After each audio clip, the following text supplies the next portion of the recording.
میں بیٹی ہوں، وہی بیٹی جو پیدا ہوتی ہے تو ماں کی آنکھوں میں آنسو ہوتے ہیں اور باپ کے دل میں ایک بوجھ، شادی کے خرچے کا، لوگ کیا کہیں گے، ذمہ داری کا۔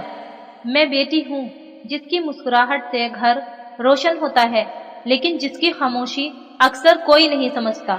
میں وہی ہوں جسے ہر موڑ پر قربانی دینی پڑتی ہے، اپنے خوابوں کی، اپنی محبت کی، اپنی خوشی کی۔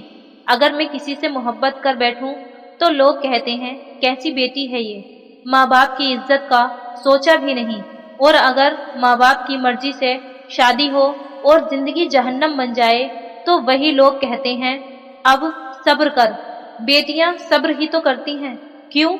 کیا میری خوشی کسی کے لیے ضروری نہیں؟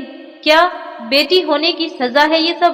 جب مجھے درد ہوتا ہے میں چیختی نہیں، صرف اللہ سے کہہ دیتی ہوں یا اللہ تو میری چیخ سن رہا ہے نا؟ تو وہ ہے جو دلوں کے راز جانتا ہے۔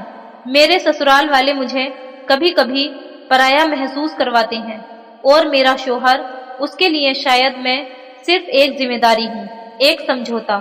پر میں بھی انسان ہوں، مجھے بھی محبت چاہیے، عزت، سکون اور ایک پناہ جہاں صرف میں ہوں، ایک بیٹی، ایک بیوی، ایک روح جسے کوئی سمجھے۔ لوگ کہتے ہیں تو نے محبت کی تو اب خود بھگت، پھر کہتے ہیں تو نے ماں باپ کی بات مانی اب تو صبر کر۔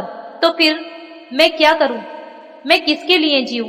کیا مجھے اپنی مرضی سے جینے کا کوئی حق نہیں؟ میں ایک بیٹی ہوں لیکن کیا میری مرضی، میری سوچ، میری خوشی سب بیکار ہے؟ میں چیخ کر پوچھنا چاہتی ہوں اے زمانے والوں، اگر میں بیٹی ہوں تو کیا میں صرف برداشت کرنے کے لیے بنی ہوں؟